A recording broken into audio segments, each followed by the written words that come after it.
behalf of the General Assembly, I have the honor to welcome to the United Nations His Excellency Gotabaya Rajapaksa, President of the Democratic Socialist Republic of Sri Lanka, and to invite him to address the Assembly. President, Secretary General, Excellencies, ladies and gentlemen, Ayubowan. I'm honored to represent Sri Lanka at this August gathering today. Let me Abdullah Shahid on being elected President of the 76th session of the General Assembly. Mr. President, you have long been a friend of Sri Lanka. We look forward to working closely with you in the year ahead. I also take this opportunity to convey our appreciation of His Excellency Volkan Bozkir's stewardship of the previous session of the General Assembly and to commend Secretary General Antonio Guterres for his leadership in these difficult times. Mr. President, the COVID-19 pandemic has had a devastating impact on humanity. I sympathize deeply with all who have lost their loved ones during the pandemic. I thank frontline healthcare and essential workers around the world for their dedication and commend the World Health Organization for its crisis response. I also greatly appreciate the rapid advances made by the scientific and medical communities in devising vaccines and treatment protocols to combat the virus. At the same time, we must recognize that the challenges surrounding production, distribution, deployment, and acceptance of vaccines must be overcome urgently if the spread of dangerous new virus strains is to be prevented. Ensuring that everyone, everywhere is vaccinated is the best way out of the pandemic. Although still a developing nation, Sri Lanka has been very successful in its vaccination program. We have already fully vaccinated nearly all those above the age of 30. Everyone over the age of 20 will be fully vaccinated by the end of October. We will start vaccinating children over 15 years of age in the near future. The rapid progress of vaccinations was enabled by coordinated efforts between healthcare workers, armed forces and police personnel, government servants and elected officials. In collaboration with the WHO, Sri Lanka is establishing a regional knowledge hub to facilitate exchange of lessons learned from COVID-19 and support countries to recover better. Sri Lanka also benefited greatly from financial and material support provided by bilateral and multilateral donors to manage the pandemic. I thank these nations and institutions for their generosity. The increased global cooperation visible during this ongoing crisis is greatly encouraging. However, there is still more to be done. Mr. President, the economic impact of the pandemic has been especially severe on developing countries. This has placed the implementation of the 2030 Agenda for Sustainable Development Goals at considerable risk. It is vital that more initiatives, including development financing and debt relief, be adopted through international mechanisms to support developing nations and help them emerge from this. Sri Lanka too has suffered greatly due to the pandemic. In addition to the tragic loss of life, our economy has been deeply affected. The lockdowns, together with general movement restrictions, reduced international travel, and slower global growth have affected nearly all sectors of our economy. Tourism, one of Sri Lanka's highest foreign exchange earners, and a sector that supports nearly 14% of the population, has been devastated. This industry, together with small and medium businesses in many other sectors, received government support through interest moratoriums and other financial sector interventions. Daily wage earners and low-income groups were also supported through grants of cash and dry rations during lockdowns, adding significantly to state expenditure. In addition to their immediate impact, these economic repercussions of the pandemic have limited the fiscal space available to implement our development programs.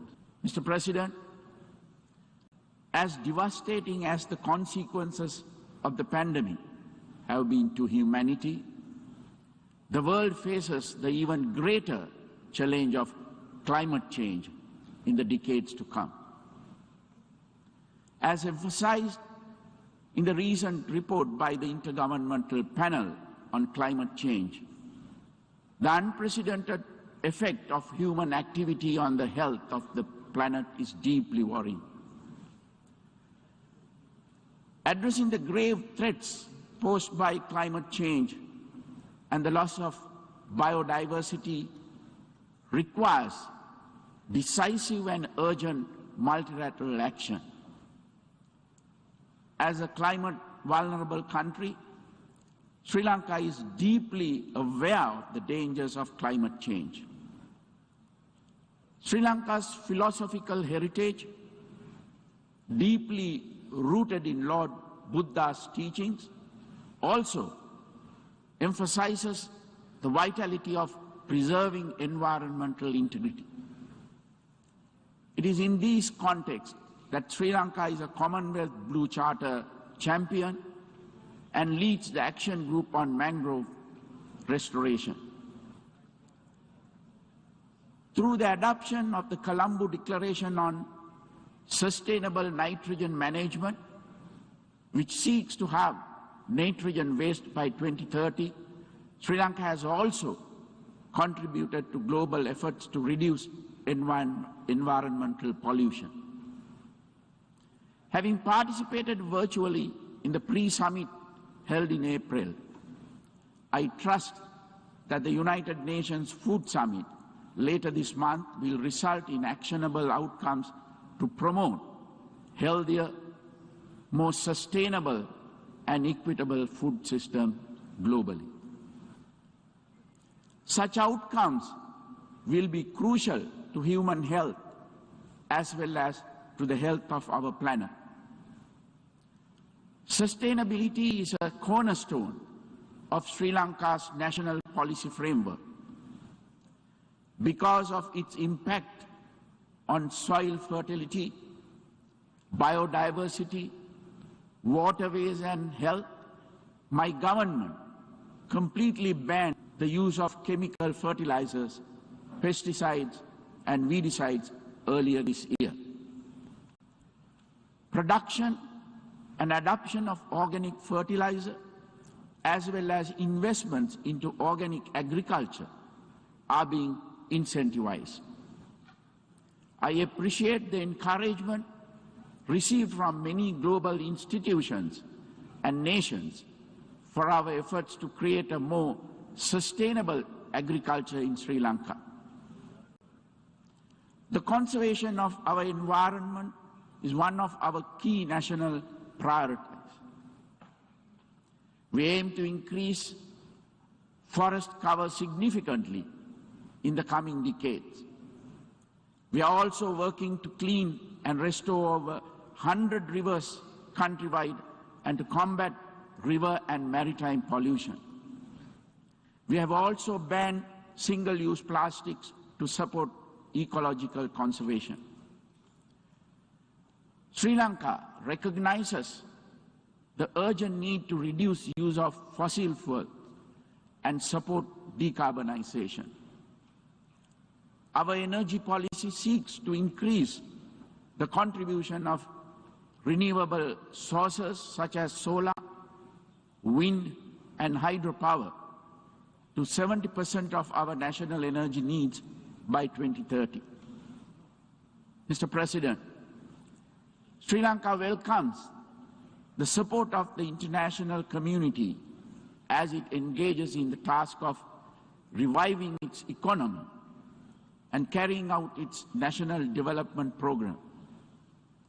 We intend to make full use of geostrategic location and our robust institutions, strong social infrastructure, and skilled workforce to attract investment and broaden trade relationships.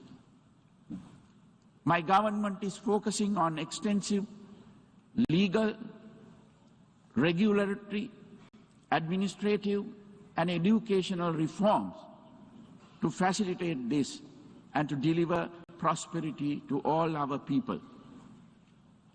Sri Lanka has enjoyed universal adult franchise since pre-independence. The democratic tradition is an integral part of our way of life. My election in 2019 and the parliamentary elections in 2020 saw Sri Lankan voters grant an emphatic mandate to my government to build a prosperous and stable country and uphold national security and sovereignty. In 2019, Sri Lanka experienced the devastation wrought by extremist religious terrorists in the Easter Sunday attacks. Before that, until 2009, it had suffered from a separatist terrorist war for 30 years. Terrorism is a global challenge that requires international cooperation, especially on matters such as intelligence sharing, if it is to be overcome. Violence robbed Sri Lanka of thousands of lives and decades of prosperity in the past half-century. My government is committed to ensuring that such violence never takes place in Sri Lanka again. We are therefore acting to address the core issues behind it, fostering greater accountability, restorative justice, and meaningful reconciliation through domestic institutions is essential to achieve lasting peace. So too is ensuring more equitable participation in the fruits of economic development. It is my government's firm intention to build a prosperous, stable, and secure future for all Sri Lankans, regardless of ethnicity, religion, or gender. We are ready to engage with all domestic stakeholders and to obtain the support of our international partners and the United Nations in this process.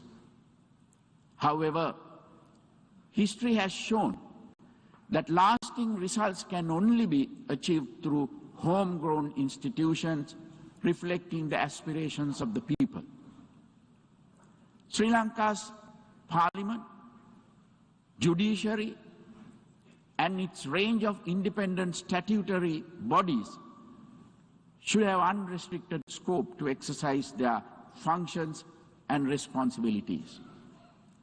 Mr. President, Excellencies, distinguished delegates, if, in keeping with the theme of our general debate today, we are to truly build resilience through hope, we must all strive towards the common good. It is the role of the United Nations to facilitate this by treating all sovereign states, irrespective of size or strength, equitably and with due respect for their institutions and their heritage. I request the United Nations and the international community to ensure the protection of the Buddhist heritage of Afghanistan. I call on the member states of this august assembly to work together in a spirit of true cooperation, generosity, goodwill, and mutual respect to foster a better and more sustainable future for all humanity. Thank you.